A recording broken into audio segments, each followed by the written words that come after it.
श्रीमद् वल्लभाचार्य ने उनसे ये भी कहा कि देखो, आपको आपत्ति हो रही है ब्रह्म को सावयव मानने में, तो फिर एक वेद का मंत्र है, पादोस्य विश्वाभूतानि त्रिपादस्यामृतम दिव्य।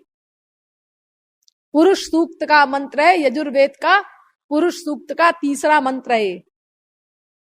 इसमें तो कहा गया है क्लियर कि 1/4 अंश में भगवान के अखिल ब्रह्मांडों की स्थिति है और 3/4 अंश त्रिपाद विभूषित भगवत धाम रिजर्व्ड है। तो ये जो वेद कह रहा है खुद ही ब्रह्म का 1/4 और 3/4, इसका आप क्या करेंगे?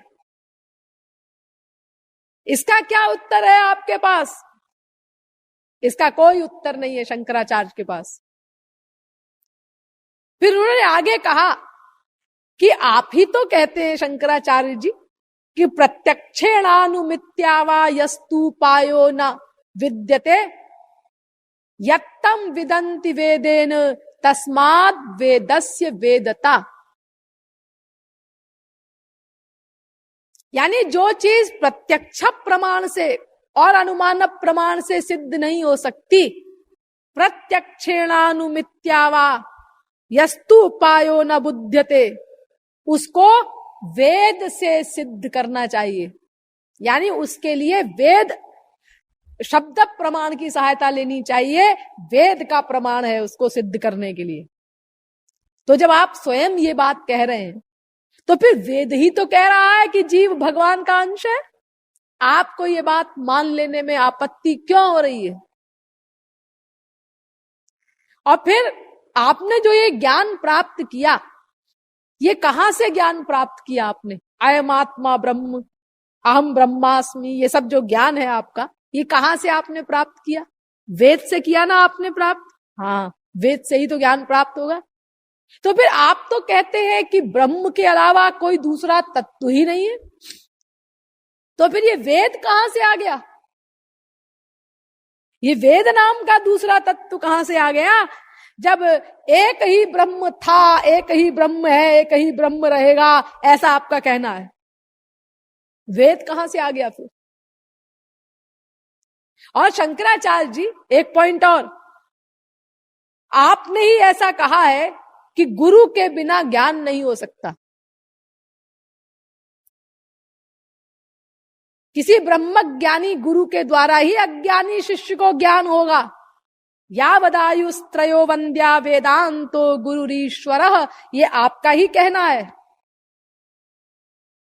तो जब ब्रह्म नाम का एक अकेला तत्व है, दूसरा कोई तत्व है ही नहीं, आपका द्वैतवाद ये कहता है, तो फिर ये गुरु नाम का दूसरा तत्व कहां से आ गया ब्रह्म के अलावा? बताइए। तो शंकराचार्य कहते हैं, इनका उत्तर सुनिए, गुरु के साथ अद्वैत नहीं होता। नाद्वैतम गुरुणा सह, गुरु के साथ अद्वैत नहीं होता। लो,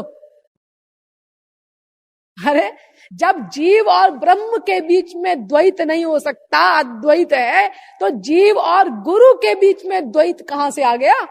जो आप कहते हैं जीव और गुरु के बीच में अद्वैत नहीं होता, द्वैत है। पहली बात तो ये गुरु नाम की चीज आई कहां से, जब ब्रह्म एक ही था और कोई तत्व ही नहीं। और फिर जब जीव और ब्रह्म के बीच में द्वैत नहीं हो सकता, तो जीव और गुरु के बीच में द्वैत कहां से आ गया? अच्छा, छोड़िए इन सब बातों को भी। इनका जो प्रमुख सिद्धांत है अद्वैतवादियों का, जिसके आधार पर ये अपने अद्वैत मत की पुष्टि करते हैं, अब जरा उस पर विचार कर लीजिए। वो है नंबर 1 विवर्तवाद और नंबर 2 बिंब प्रतिबिंबवाद। इनके विषय में थोड़ा सुनिए। विवर्तवाद, वो कहते हैं कि भाई देखो, जैसे ये आकाश है, एक महाकाश होता है, हाँ, उस महाकाश में एक घड़ा बना दो तो वो घटाकाश हो गया। एक मकान बना दो, जैसे ये सत्संग भवन है, तो ये मठाकाश हो गया। तो ये घटाकाश और मठाकाश ये कुछ है थोड़ी ना, ये तो आकाश ही है। अरे घड़े को फोड़ दो, महाकाश हो गया। ये दीवारें गिरा दो और ये मठाकाश महाकाश हो गया। वो महाकाश ही तो है उसके अंदर।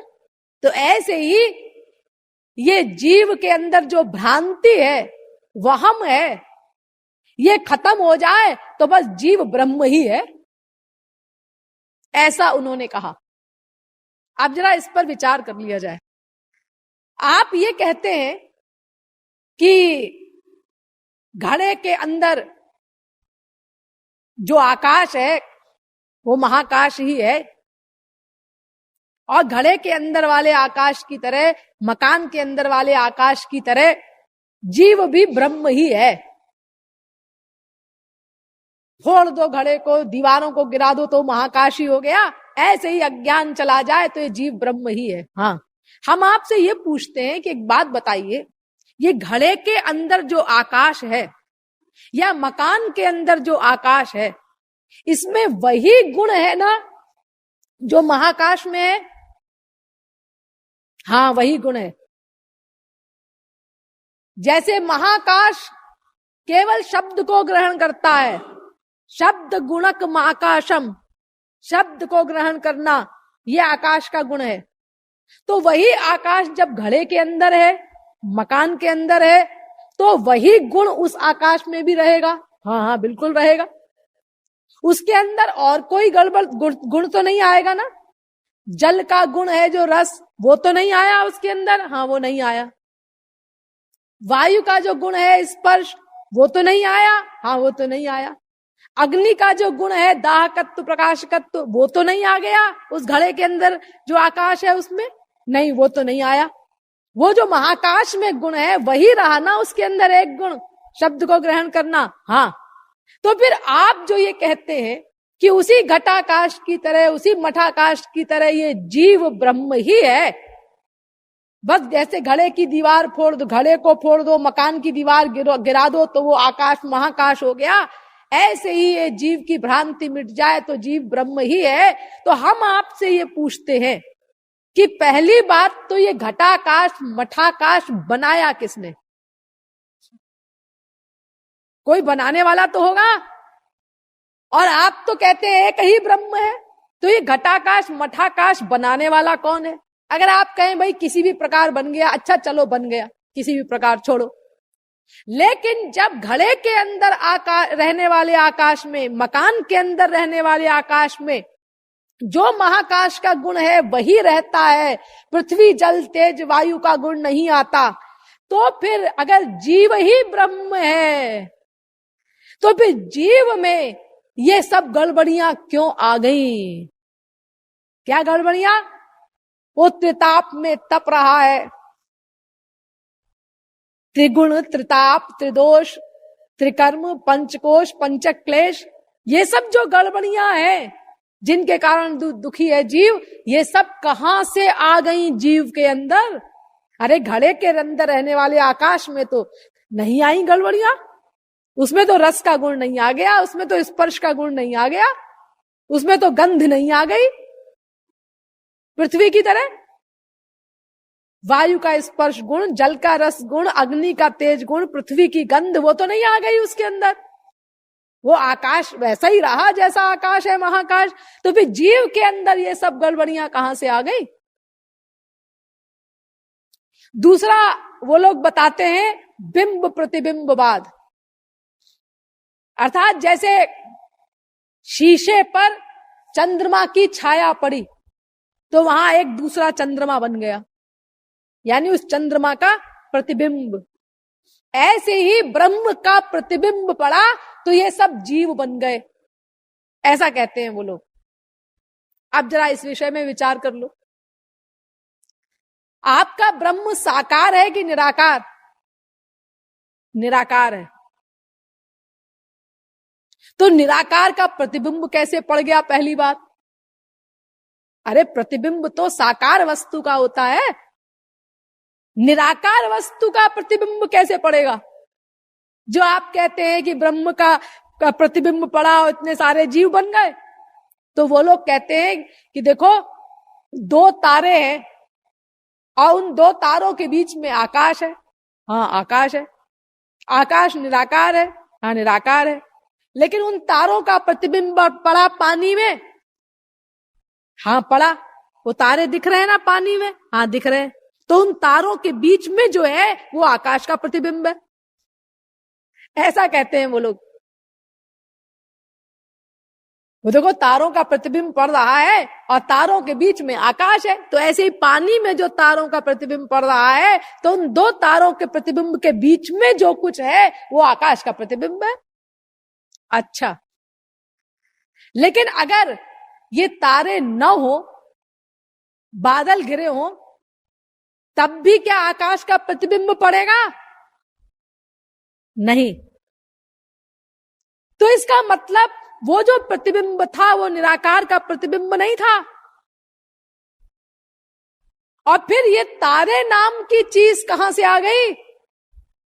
आप तो कहते हैं ब्रह्म के अलावा कुछ है ही नहीं, तो भी ये तारे कहां से आए? तारे नाम की सत्ता कौन सी है? और फिर जो आप ये निराकार का प्रतिबिंब डाल रहे हैं, तो ये निराकार का प्रतिबिंब कैसे पड़ेगा? अगर तारे ना हो तो क्या निराकार का प्रतिबिंब पड़ेगा? आकाश का प्रतिबिंब पड़ेगा? कहां से पड़ेगा? तो फिर आप ये कैसे कहते हैं कि जीव ब्रह्म का प्रतिबिंब है? ये प्रतिबिंब जो आप बता रहे हैं ये निराकार का प्रतिबिंब तो हो ही नहीं सकता। ये गलत दे रहे हैं आप उदाहरण। तो देखिए, इस प्रकार इनका ये विवर्तवाद और ये बिंब प्रतिबिंबवाद, ये सब भी असिद्ध हो गया।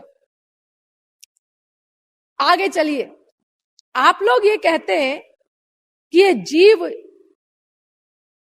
ब्रह्म ही है, बस अज्ञान जो इसके अंदर है, भ्रांति जो है, ये भूल गया अपने आप को, ये मिट जाए अज्ञान तो ये जीव ब्रह्म ही है, ऐसा बोलते हैं। हाँ, एक बात बताइए, ये जो अज्ञान जीव के ऊपर हावी है, ये अज्ञान अनादि अनंत है क्या?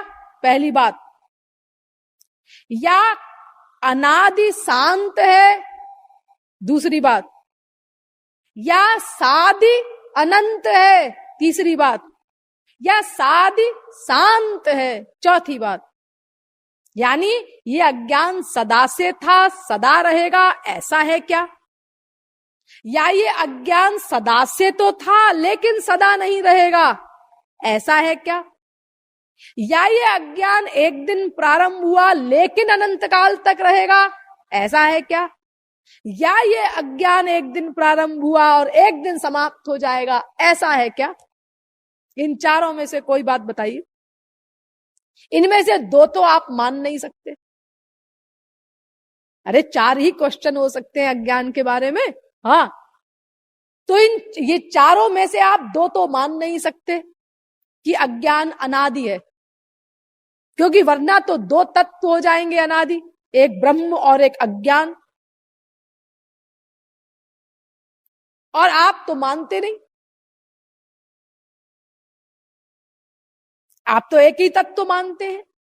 आप ये भी नहीं मान सकते कि अज्ञान सदा रहेगा। देखो मैंने आपको क्या बताया, फिर से सुन लीजिए। मैं समझ रही हूं कि ये बुद्धि का विषय है, पूरा पूरा आप लोग कैच नहीं कर पा रहे होंगे, लेकिन थोड़ा बहुत जितना भी कैच कर सके उतनी कोशिश करिए। फिर से सुनिए। देखिए, मैंने आपसे कहा कि चार पॉसिबिलिटीज हैं अज्ञान के बारे में। नंबर एक, ये अनादि काल से है, अनंत काल तक रहेगा, ऐसा है क्या? नंबर दो, ये अनादि काल से है लेकिन अनंत काल तक नहीं रहेगा, ऐसा है क्या? नंबर तीन, ये एक दिन प्रारंभ हुआ लेकिन अनंत काल तक रहेगा, ऐसा है क्या? नंबर चार, ये एक दिन प्रारंभ हुआ और एक दिन समाप्त हो जाएगा, ऐसा है क्या? तो देखो, इन दोनों में से, इन चारों में से अद्वैती लोग दो को तो मान नहीं सकते कि अज्ञान अनंत काल तक रहेगा, क्योंकि फिर तो इनका ब्रह्म ज्ञान ही व्यर्थ हो जाएगा। और अज्ञान सदा से है ये भी नहीं मान सकते ये, वरना दो तत्व अनादि हो जाएंगे, एक ब्रह्म और एक अज्ञान। और ये तो कहते हैं एक ही तत्व है ब्रह्म, दूसरा कोई तत्व ही नहीं। तो एक ही सिचुएशन बची कि ये अज्ञान सदा से नहीं है, एक दिन प्रारंभ हुआ और एक दिन समाप्त हो जाएगा। लेकिन अब हमारा प्रश्न ये है कि ये अज्ञान आया कहां से, क्यों आया, कैसे आया, कब आया? अब इसके भी दो उत्तर हो सकते हैं। या तो ब्रह्म अज्ञान के आश्रित हो गया, या तो अज्ञान ब्रह्म के आश्रित हो गया। यानी या तो अज्ञान ने ब्रह्म पर अटैक किया और उसको अपने अंडर में कर लिया, और या तो ब्रह्म ही अज्ञान के आश्रित हो गया। इन दो में से कोई एक बात हो सकती है।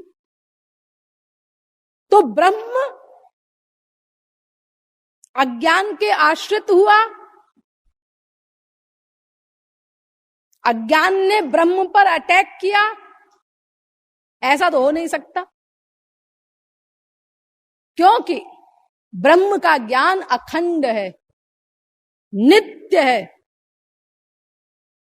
उसके ऊपर अज्ञान हावी कैसे हो सकता है?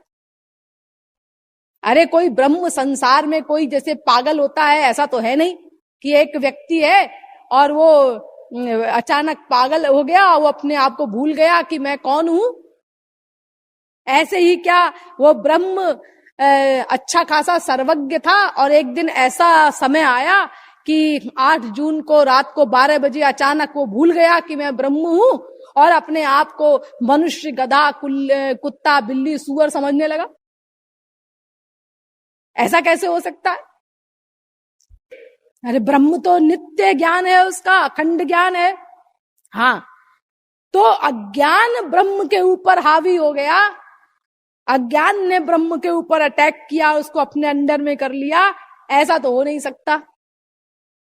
वरना तो ब्रह्म ज्ञान प्राप्त हो और फिर से अज्ञान हमको अपने अंडर में कर लेगा, फिर तो ब्रह्म ज्ञान का सेंस ही नहीं है। अगर एक बार अज्ञान ने हम पर अटैक करके हमको अपने अंडर में कर लिया और हम अपने को भूल गए, तो हम ब्रह्म ज्ञान प्राप्त कर लेंगे तो फिर से अज्ञान हमको अपने अंडर में कर लेगा। फिर ब्रह्म ज्ञान के लिए करोड़ों जन्म इतना लेबर करना है तो सब व्यर्थ है, निरर्थक है। तो फिर दूसरी बात हो सकती है कि भाई वो ब्रह्म ने ही अज्ञान को स्वीकार कर लिया हो, यानी अज्ञान ही ब्रह्म के आश्रित हो गया हो। ब्रह्म अज्ञान के आश्रित नहीं हुआ, अज्ञान ब्रह्म के आश्रित हो गया। जैसे अगर लाइट चली जाए और अंधेरा हो जाए और उस अंधेरे में कोई रस्सी पड़ी हुई हो, तो उस रस्सी में देखने वाले को सांप का भ्रम हो जाता है। तो ऐसे ही भ्रम हो गया ब्रह्म को। जैसे रस्सी में सांप का भ्रम हो गया, ऐसे ही भ्रम हो गया। लेकिन अगर ये बात मान ली जाए तो एक बात बताओ, अगर रस्सी में सांप का भ्रम हुआ तो इसका मतलब सांप नाम की कोई वस्तु है, तभी तो रस्सी में सांप का भ्रम हुआ। सांप नाम की चीज है इसका मतलब। और आप कैसे मानेंगे इसको, क्योंकि आप तो माया को मानते ही नहीं, आप तो केवल ब्रह्म को ही मानते हैं, माया नाम की चीज आप मानते नहीं। तो फिर ये ब्रह्म को भ्रम हुआ कैसे? रस्सी में सांप का भ्रम हुआ तो सांप नाम की चीज है, तभी तो रस्सी में सांप का भ्रम हुआ। और आप कहते हैं माया नाम की कोई चीज नहीं, तो भ्रम हुआ कैसे? और फिर अगर हुआ भी, चलो ये भी मान लिया जाए, तो देखने वाले को रस्सी में सांप का भ्रम हो रहा है, लेकिन वो देखने वाला अपने को तो सांप नहीं मान रहा है ना। अपने को तो नहीं मान लिया उसने कि मैं सांप हूं, उसको रस्सी में सांप का भ्रम हो रहा है।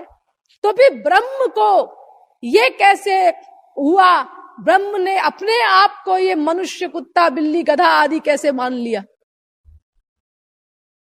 उसको ये फीलिंग क्यों नहीं हो रही है? अगर वो कभी ब्रह्म था तो आज ये फीलिंग क्यों नहीं हो रही है कि मैं ब्रह्म हूं? वो अपने आप को कैसे भूल गया? इसीलिए यानी ये सब तर्कों से शंकराचार्य का सिद्धांत कट जाता है कि जीवात्मा ही परमात्मा है। और इसीलिए शंकराचार्य के इस सिद्धांत को जितने जगत गुरु और हुए अथवा और बड़े बड़े आचार्य हुए, वेदांती लोग हुए, इनमें से किसी ने भी नहीं माना। और यहां तक कि उनके अपने संप्रदाय के प्रकांड विद्वान, उनके अनुयायी मधुसूदन सरस्वती,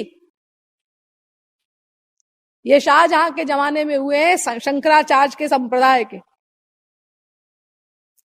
इन्होंने गीता पर भाष्य लिखा तो पहले श्लोक के भाष्य में सिंह गर्जना की इन्होंने कि मैं शंकराचार्य का अनुयायी हूं, इसीलिए अद्वैत मत के अनुसार ही मैं गीता का भाष्य लिखूंगा। और लिखते चले गए।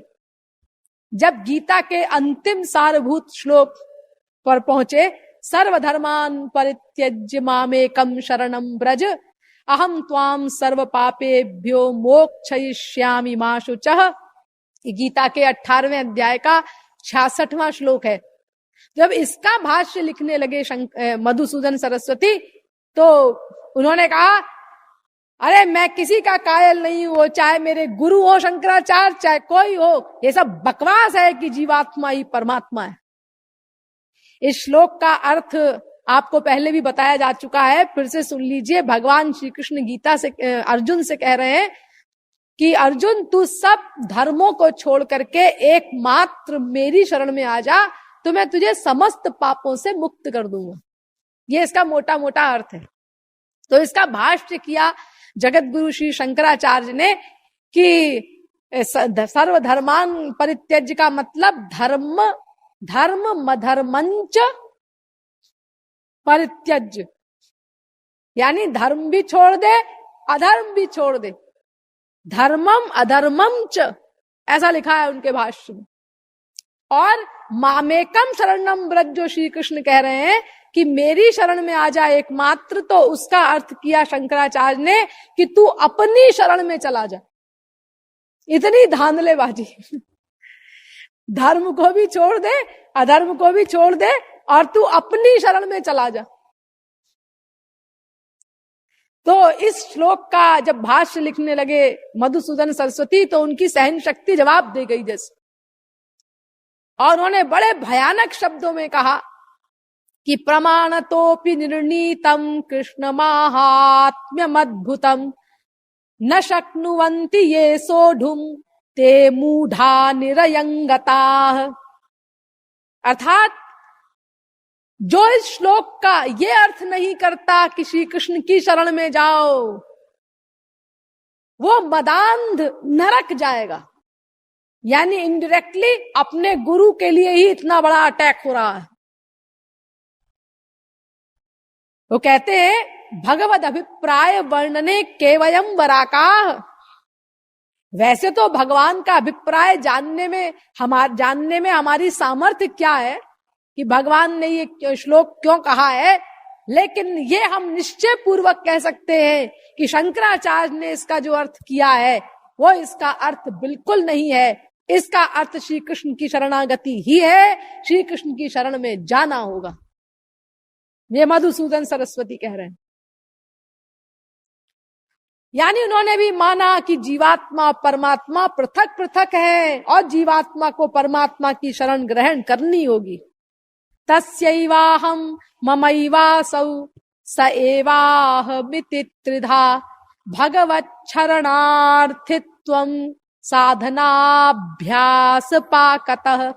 ये मधुसूदन सरस्वती का लिखा हुआ ही श्लोक है। अर्थात 3 प्रकार की शरणागति बताई उन्होंने। तो उसमें कह रहे हैं तस्यैवाहं ममैवासौ, मैं उसका हूं, वो मेरा है। ये 2 बातें, तस्यैवाहं ममैवासौ, मैं उसका हूं, वो मेरा है। तो मैं उसका हूं, वो मेरा है। ये कहने का मतलब ही ये है कि वो जीव को अलग मान रहे हैं और ब्रह्म को अलग मान रहे हैं, तभी तो कह रहे हैं कि वो मेरा है, मैं उसका हूं। और एक श्लोक जो आप लोग बोलते हैं, बहुतों को याद होगा आप लोगों में से, वंशी विभूषित करान्नवनीरदाभात पीताम्बरादरुण बिंब फलाधरोष्ठात् पूर्णेन्दु सुंदर मुखादरविंद नेत्रात् कृष्णात् परम किमपि तत्त्वमहं न जाने। ये भी मधुसूदन सरस्वती का लिखा हुआ है। ये कह रहे हैं जिनके हाथों में वंशी है, मुरली है, और नवीन मेघ के समान कांति वाला जिनका शरीर है, जिन्होंने पीतांबर धारण किया हुआ है, जिनके बिंब फल के समान लाल लाल अधर हैं, और पूर्ण चंद्रमा के समान जिनका मुख है, और जिनके कमल के समान बड़े बड़े नेत्र हैं, ऐसे जो श्री कृष्ण हैं वे ही मेरे सर्वस्व हैं। उनके अतिरिक्त मैं और किसी तत्व को नहीं जानता। ये मधुसूदन सरस्वती ने कहा। और एक और श्लोक है उनका, ध्यानाभ्यास वशीकृतेन मनसा तन्निर्गुणं निष्क्रियं ज्योतिः किंचन योगिनो यदि परं पश्यन्ति पश्यन्तु ते अस्माकं तु तदेव लोचन चमत्काराय भूयाच्चिरं कालिंदी पुलिनेषु यत्किमपि तन्नीलं महोधावति। अर्थात जिनका दिमाग खराब हो गया है वो अद्वैत साधना के चक्कर में पड़े। मैं अद्वैत साधना को नहीं मानता। वृंदावन के पुलिन पर यमुना के किनारे विहार करते हुए जो श्री कृष्ण है नीलवर्ण के, मेरे तो वे ही सब कुछ हैं, बस मैं तो उन्हीं से प्यार करूंगा। यानी एक शंकराचार्य को छोड़ करके बाकी किसी ने नहीं माना कि जीवात्मा ही परमात्मा है। और शंकराचार्य ने भी, ध्यान दीजिए, अब शंकराचार्य ने भी 10 वेदांत सूत्रों के भाष्य में ये स्वीकार किया, साफ साफ लिखा कि जीवात्मा परमात्मा का अंश है। 2-3-19 नंबर के सूत्र से लेकर के 2-3-28 नंबर तक के जो ब्रह्म सूत्र हैं, यानी 2-3-19 नंबर का सूत्र है उत्क्रांति गत्या गति नाम। इस सूत्र से लेकर के 2-3-28 नंबर तक का सूत्र पृथक पृथक उपदेशात, यहां तक के सूत्रों के भाष्य में स्वयं आदि जगत गुरु शंकराचार्य ने ये एडमिट किया, लिखा अपने भाष्यों में कि जीव अणु है, ब्रह्म का अंश है। देखिए इन सूत्रों में वेदव्यास ने जीव के अणुत्व को सिद्ध किया है। बहुत सारे तर्क दे करके, एग्जाम्पल दे करके उन्होंने ये सिद्ध किया है कि जीव अणु है और चेतन है और हृदय में रहता है, और हृदय में रह करके संपूर्ण शरीर में चेतना का विस्तार करता है। ये इन 10 सूत्रों में वेदव्यास ने सिद्ध किया है। और इसका भाष्य आदि जगत गुरु शंकराचार्य ने किया तो उन्होंने भी यही किया कि हाँ, ये जीव अणु है, चेतन है और समस्त शरीर में चेतना का विस्तार करता है। और ये बात हमारे गुरु के गुरु के गुरु के गुरु वेदव्यास ने लिखी है, तो ये बात गलत नहीं हो सकती। कापि च कृष्णायन्ती कस्याश्चित् पूतनायन्त्याः अपिबत्स्तनमिति साक्षात व्यासो नारायणः प्राह। ये शंकराचार्य का लिखा हुआ श्लोक है। यानी ये हमारे जो गुरु के गुरु ये वेद व्यास हैं, जिन्होंने ब्रह्म सूत्र लिखा है, ये साक्षात नारायण है, साक्षात भगवान है, इसीलिए उनकी लिखी हुई बात गलत नहीं हो सकती। और स्वयं वेद मंत्रों को कोट कर करके शंकराचार्य ने इन 10 सूत्रों के भाष्य में ये सिद्ध किया कि जीव भगवान का अंश है, अणु है। लेकिन 29वें सूत्र में एकदम बदल गए।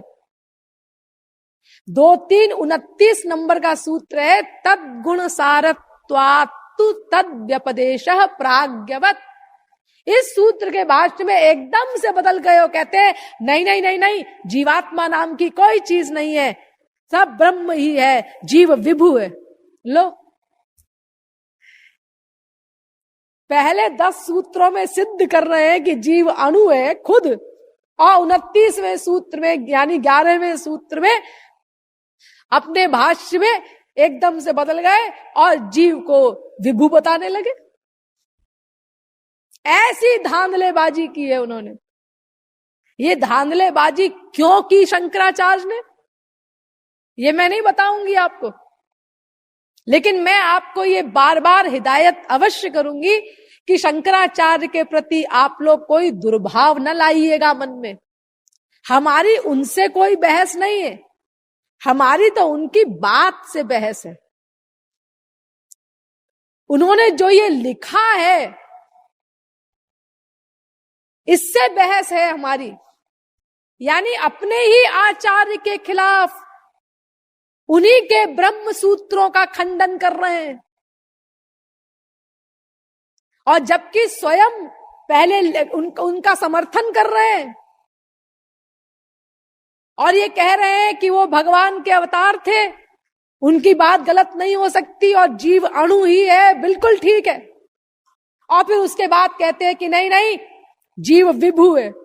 एकदम से बदल गए।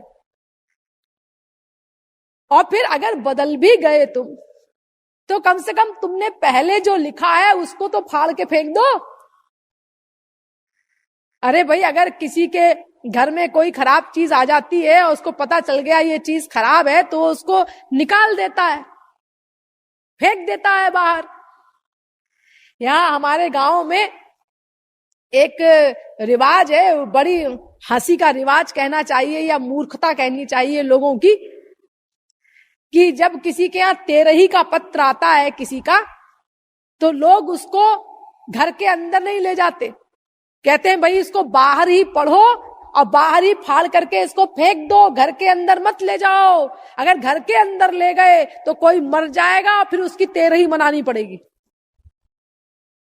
यानी मूर्खता की भी सीमाएं होती होंगी, लेकिन यहाँ सीमा से भी आगे हैं लोग। ये तेरही का पत्र आता है ना, भाई हमारे पिताजी का 12 तारीख को स्वर्गवास हो गया है, अमुक तारीख को उनकी तेरही होगी, तो ये जो राइटिंग है, जो लिखा है पत्र में तेरही के बारे में, तो इसको अंदर मत ले जाना भूल करके भी, इसको बाहर ही पढ़ो, वहीं इसको फाड़ करके जला दो, फेंक दो। घर के अंदर अगर ले गए तो कोई मर जाएगा। तो शंकराचार्य जी, अगर आपने बाद में अपना आइडिया चेंज भी कर दिया, तो पहले जो आपने लिखा है 10 सूत्रों के भाष्य में, उसको फाड़ के फेंक देते। वो भी फाड़ करके नहीं फेंका आपने, तो लोग पढ़ेंगे तो क्या कहेंगे, वो भी लिखा है और ये भी लिखा है। तो क्यों जी ये दोनों बातें क्यों लिखी? या तो यही लिखते कि ब्रह्म ही है, ब्रह्म ही है, ब्रह्म ही है। 10 सूत्रों के भाष्य में तो खुद सिद्ध कर रहे हैं, वेद मंत्रों का प्रमाण दे दे करके कि जीव अणु है। और हमारे वेदव्यास जो है, गुरु के भी गुरु के भी गुरु के भी गुरु, ये साक्षात नारायण है, इनकी बात कभी गलत नहीं हो सकती। और फिर उसके बाद 2, 3, 29वें नंबर के सूत्र में एकदम से बदल गए।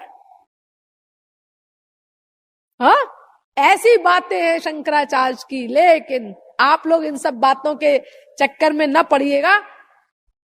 ये बहुत सी बातें ऐसी होती हैं जो देखने की कुछ और होती है और वास्तव में कुछ और होती हैं। आप तो केवल यही समझिए कि जो वेद ने कहा वो ठीक, जो वेद व्यास ने लिखा वो ठीक, और जो शंकराचार्य ने किया वो ठीक। जो लिखा वो ठीक नहीं, जो किया वो ठीक। क्या किया उन्होंने? मत्स्यादिभिरवतारै रवता रवता सदा वसुधाम परमेश्वर परिपाल्यो भवता भवताप भीतो हम। ये शंकराचार्य का लिखा हुआ है। हे श्री कृष्ण, हे राम कृष्ण, मत्स्य कच्छप वाराह आदि के रूप में अवतार लेने वाले सगुण साकार भगवान श्री कृष्ण, मैं भवताप से डरा हुआ हूं, मैं मरा जा रहा हूं, मुझे बचाओ, मेरा उद्धार करो।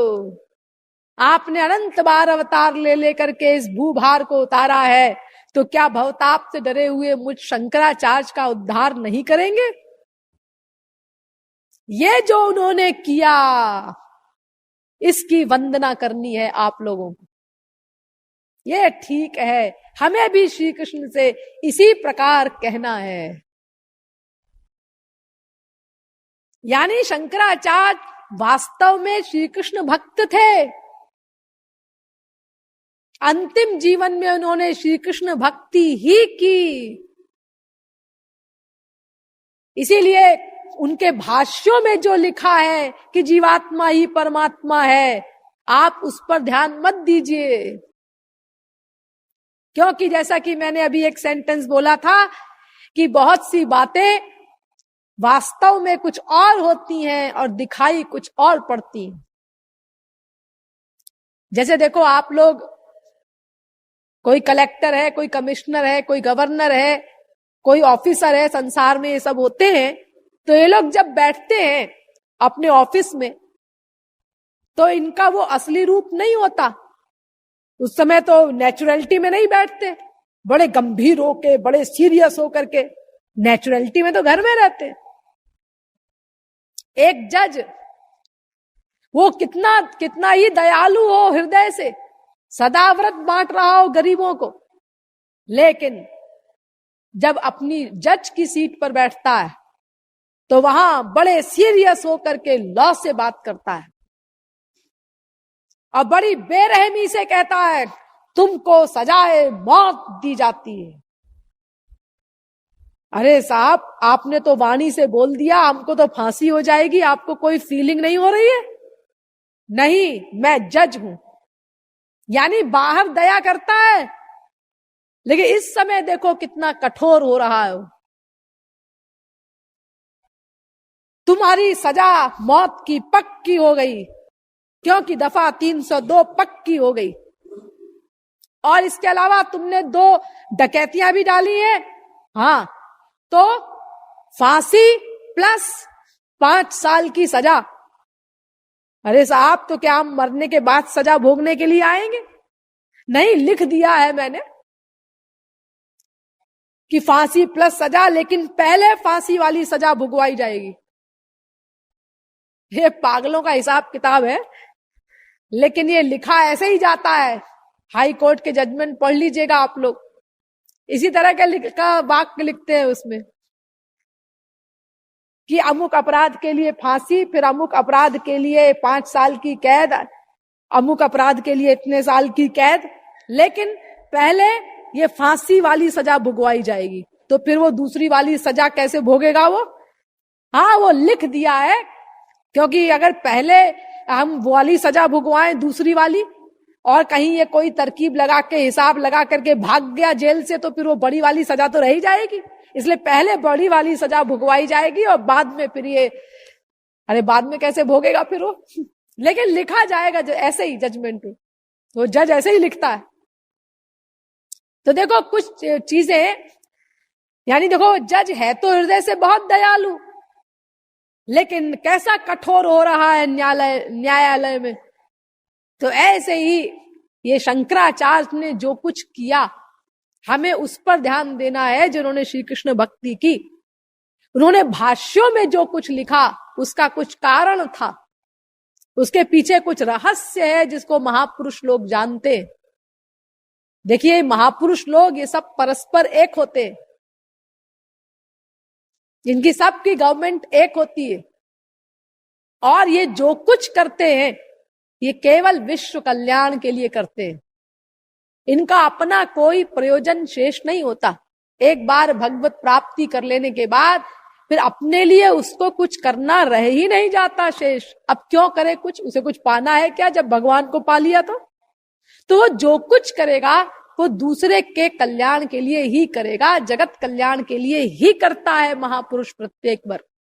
तो शंकराचार्य ने अपने समय की जो परिस्थिति थी उनकी, उसके अनुसार उनको ये लिखना पड़ा कि जीवात्मा ही परमात्मा है। क्योंकि महापुरुष का एक ही लक्ष्य होता है, किसी प्रकार जीव संसार से विमुख होकर ईश्वर की ओर जाए। तो अपनी परिस्थिति को, देश काल परिस्थिति के अनुसार महापुरुष सिद्धांत घोषित करता है। तो अपने समय की परिस्थिति को देखते हुए शंकराचार्य को भाष्यों में इस प्रकार का सिद्धांत घोषित करना पड़ा कि जीवात्मा ही परमात्मा है। वस्तुतः वो ऐसा मानते नहीं थे, और स्वयं भी बहुत बड़े श्री कृष्ण भक्त थे। उन्होंने साफ साफ लिखा भी है, मैं डिटेल में तो आपको आगे बताऊंगी, प्रसंग आने पर विस्तार पूर्वक हम आपको उनकी श्री कृष्ण भक्ति के विषय में बताएंगे। अभी आप लोग केवल एक श्लोक उनका सुन लीजिए कि सत्यपि भेदापगमे नाथ तवाहम नमाम कीनस्त्वं सामुद्रो हि तरंगः क्वचन समुद्रो न तारंगः।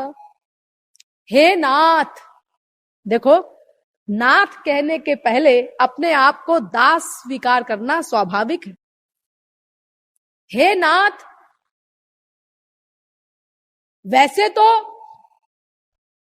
हम में और आप में भेद नहीं है, लेकिन फिर भी भेद है। क्या भेद है? हम आपके अंश हैं, आपसे उत्पन्न हुए हैं, लेकिन आप हमसे उत्पन्न नहीं हुए। यह भेद है। संसार में भी देखा जाता है कि समुद्र से तरंग उत्पन्न होती है, तरंग से समुद्र उत्पन्न नहीं होता। तो ऐसे ही हम आपसे उत्पन्न हुए हैं, आप हमसे उत्पन्न नहीं हुए। ये शंकराचार्य कह रहे हैं। इसकी वंदना करना है आपको, इस श्री कृष्ण भक्ति की उनकी, जिसके बारे में और विस्तार से हम आपको आगे प्रसंग आने पर बताएंगे। तो इस प्रकार अब आप लोग समझ गए कि जीव ब्रह्म नहीं हो सकता। हमारे महाराज जी ने इस बात का बहुत डिटेल में और बहुत गहराई से, बड़े लॉजिक से विवेचन किया है अपने राधा गोविंद गीत में। बहुत सुंदर ढंग से इस विषय को समझाया है। आप लोग उसको पढ़ करके विशेष इस विषय में समझ सकते हैं। मैं कुछ दोहे, दो चार उसके सुना रही हूं आप लोगों को। महाराज जी ने तो बहुत सारे वेद मंत्रों के प्रमाण दे दे करके, बहुत सारे वेदांत के सूत्रों के प्रमाण दे दे करके अनेक प्रकार से बहुत डिटेल में इस बात को सिद्ध किया है कि जीव ब्रह्म नहीं हो सकता।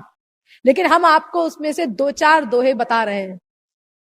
तू ब्रह्म कैसे है गोविंद राधे, सर्वज्ञता तेरी कहाँ है बता दे। क्या तू ब्रह्म की तरह सर्वज्ञ है? तू ब्रह्म कैसे है गोविंद राधे, सर्वव्यापक तू कहाँ है बता दे। तू ब्रह्म कैसे है गोविंद राधे, सर्व नियंता तू कहाँ है बता दे। तू ब्रह्म कैसे है गोविंद राधे, तुझ में षडैश्वर्य कहाँ है बता दे। तू ब्रह्म कैसे है गोविंद राधे, तू भी मायाधीश, माया का स्वामी है भगवान, मायाधीश है, तो तू भी मायाधीश है क्या बता दे। तू ब्रह्म कैसे है गोविंद राधे, ब्रह्म को भी भ्रम हुआ कैसे बता दे। तू ब्रह्म कैसे है गोविंद राधे, ज्ञान को भी अज्ञान कैसे मिटा दे। इसका डिटेल मैंने अभी आपको बताया है शंकराचार्य के खंडन में। यानी जीवात्मा ब्रह्म नहीं है, लेकिन वेद में ऐसा आया है कहीं कहीं कि जीव ही ब्रह्म है। जैसे तत्त्वमसि, ये वेद की ऋचाई तो है, तू ब्रह्म है, यही तो ज्ञानी लोग अपना सिद्धांत मानते हैं, तत्त्वमसि। तो इसका क्या होगा फिर? तो अन्य आचार्यों ने इसका अर्थ किया कि भाई ये तत्त्वमसि जो है, इसका मतलब ये है कि तू उसके समान है। क्योंकि कुछ बातें जीव की ब्रह्म से मिलती है ना, ब्रह्म भी चेतन, जीव भी चेतन, ब्रह्म भी ज्ञानाश्रय, जीव भी ज्ञानाश्रय, ब्रह्म भी नित्य, जीव भी नित्य, ब्रह्म भी प्रकाश स्वरूप, जीव भी प्रकाश स्वरूप, ये कुछ बातें मिलती हैं। इसीलिए तत्त्वमसि का अर्थ ऐसा ही कहना चाहिए कि जीव उसके सदृश है, वही है, ऐसा नहीं, क्योंकि और बहुत सी बातों में जीव और ब्रह्म में भिन्नता है। अन्य आचार्यों ने, जगत गुरुओं ने तो इसका ये अर्थ किया। गौरांग महाप्रभु के संप्रदाय वालों ने तो और बढ़िया अर्थ किया। उन्होंने कहा भाई देखो, ये तत्त्वमसि, इसमें समास हो गया है तत्वम शब्द में, तो समास होके बना है ये, तो तस्य त्वम तत्त्वम, अर्थात तू उसका है, ये समास होकर के बन गया तत्त्वम, तस्य त्वम बराबर तत्त्वम। तो जब तू उसका है तो उसका अंश हो गया, दास हो गया, सेवक हो गया। और हमारे महाराज जी ने इसका अर्थ किया है कि तत्त्वमसि का मतलब है, तत्त्वम का मतलब है तत्त्वम असि, ये है ना वेद की ऋचा। तो महाराज जी ने इसका अर्थ किया कि तत्त्वम का मतलब तस्मात् त्वम, तू उससे उत्पन्न है, ये मतलब है इसका। ब्रह्म से जीव उत्पन्न हुआ है ना, यतो वा इमानि भूतानि जायन्ते ये न जातानि जीवन्ति यत् प्रयन्त्यभि संविशन्ति, तैत्तिरीय उपनिषद कह रहा है, वेद कह रहा है। तैत्तिरीय उपनिषद की तीसरी वल्ली का पहला अनुवाक है ये। तो इसीलिए ये तस्मात् त्वम, उससे उत्पन्न है तू, इसीलिए तत्त्वम कहा, यह मतलब है इसका। और जो कहीं कहीं ऐसी अद्वैतवादी ऋचाएं आई हैं, उनका भी बहुत सुंदर समाधान हमारे महाराज जी ने अपने भक्ति शतक के एक दोहे में केवल कर दिया है। इतना सुंदर उसका उत्तर है कि शंका की कोई गुंजाइश न रह जाए। श्री महाराज जी ने कहा है, देखो अद्वैतवादी ऋचाएं जो कहीं कहीं आई हैं, जो जीव को ब्रह्म है, जीव जिनको पढ़ के ऐसा लगता है, ये अर्थ जिनका हो सकता है, तो देखो उसका रहस्य ये है कि आत्मा बिच परमात्मा करत निवास सदाय राधे राधे। याते कहूँ कहूँ आत्मा परमात्मा कहलाय राधे राधे। भक्ति शतक कितना सुंदर समाधान कर दिया कि भाई ये जहां कहीं ऐसा कहा गया है वेदों में कि जीव ही ब्रह्म है, उसका रहस्य ये है कि जीवात्मा के अंदर परमात्मा नित्य निवास करता है। नित्य चेतनश्चेतना नाम वेद कहता है, क्योंकि अगर वो नित्य निवास न करे तो जीव चेतन न रहे। ये चेतन जीव को चेतना उस नित्य निवास करने वाले परम चेतन भगवान से ही प्राप्त होती है। तो आत्मा के अंदर चूंकि परमात्मा का नित्य निवास है, इसीलिए कहीं कहीं आत्मा को भी परमात्मा कह दिया गया है। जैसे हम लोग बोलते हैं ना, रमेश आ गया, अरे रमेश तुम कब आए, रमेश तुम बड़े मोटे हो गए हो, रमेश तुम बड़े पतले हो गए हो। देखो हम यहाँ शरीर को भी रमेश बोल रहे हैं ना, जबकि रमेश शरीर नहीं है, रमेश तो आत्मा है। इसलिए जब वो मर गया तो हम क्या कहते हैं, आज रमेश संसार से चला गया। यानी देखो अब हम आत्मा को बोल रहे हैं रमेश, यानी शरीर अलग है। ये क्या है तुम कह रहे हो चला गया, वो सामने तो है, अरे ये तो उसका शरीर है। लेकिन जब तक वो रमेश नामक आत्मा उस शरीर में थी, तब तक हम उसको शरीर को भी हम रमेश बोल रहे थे। तो ऐसे ही ये जीवात्मा परमात्मा का शरीर है। यस्यात्मा शरीरम वेद कहता है, इसमें नित्य निवास है उस भगवान का। इसीलिए कहीं कहीं इस जीवात्मा रूपी परमात्मा के शरीर को भी परमात्मा बोल दिया गया है। ये उन अद्वैतवादिनी ऋचाओं का रहस्य है जो कहीं कहीं वेदों में आई है। तो इस प्रकार अब आप लोग समझ गए कि जीवात्मा परमात्मा नहीं है, परमात्मा का अंश है। ये बात सब लोगों ने एक मत से स्वीकार की है, और यहां तक कि शंकराचार्य ने भी स्वयं स्वीकार की है अपने कुछ भाष्यों में, और स्वयं तो व्यक्तिगत रूप से उन्होंने ये स्वीकार करके श्री कृष्ण की भक्ति की ही है।